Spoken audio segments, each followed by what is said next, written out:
Welcome back to another technical video. Today we're going to be going through your question, answering it, and hopefully finding that solution.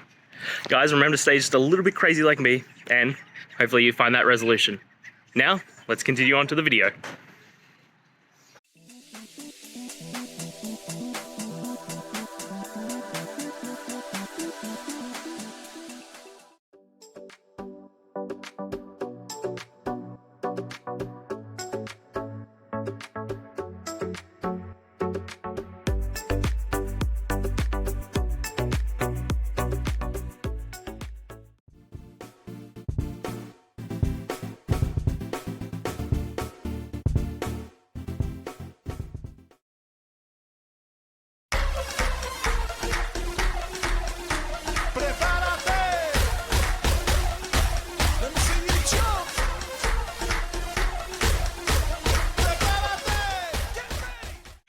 And that's it.